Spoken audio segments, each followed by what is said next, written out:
So here we have the Ford Ecosport on a 20 plate. I'm going to start off by showing you inside the boot, and then we'll hop in and run through some controls on the inside of the car from there. As we approach the back of the car, you can see we have reversing sensors, plenty of boot space as well, along with that 60/40 split folding rear seat should you wish to increase this space even further, and this tray section that you can lift and remove as well.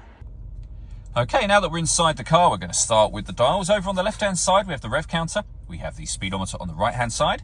In the centre at the bottom, we have the coolant temperature gauge, the fuel gauge, and then above that, the main trip computer, which includes the total miles for the car. They are 13,918. As you can see, we have a digital readout for the speedometer currently displayed in that section. You can change that information using buttons on the steering wheel for various menus. So you've got your satellite navigation, audio, your telephone, settings, and then your trip computer as well. If we back out to the steering wheel, the buttons I was using to do that are just here.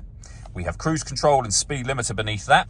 Over on the right hand side, we have stereo and phone controls. You can only use the phone controls once you pair the phone up to the car, and that is done on the touchscreen in the center just here. So hit connect a phone, then you'd hit add phone.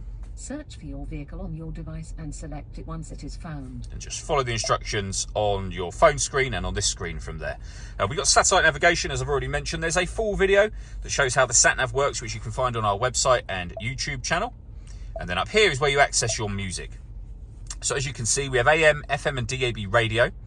You can stream your own music wirelessly via Bluetooth audio. This car also has two separate USB inputs. So if you plug devices into those, they'll appear up here as further options for you. Working our way down, we have the main volume for the stereo. We then have the climate control. So you can adjust the fan speed, the temperature.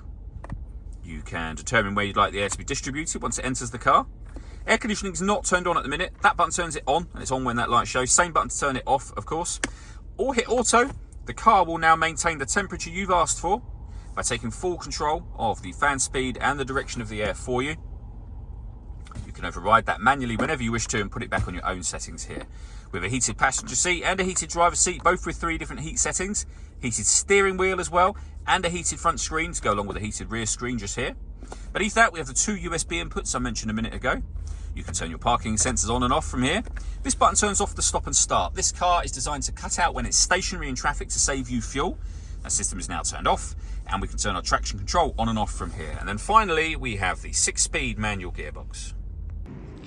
All that leaves me to say is thank you for taking the time to watch this video. If you'd like to come and see the car in person and have a test drive, please feel free to call either of our MJA sites. We'd love to hear from you soon.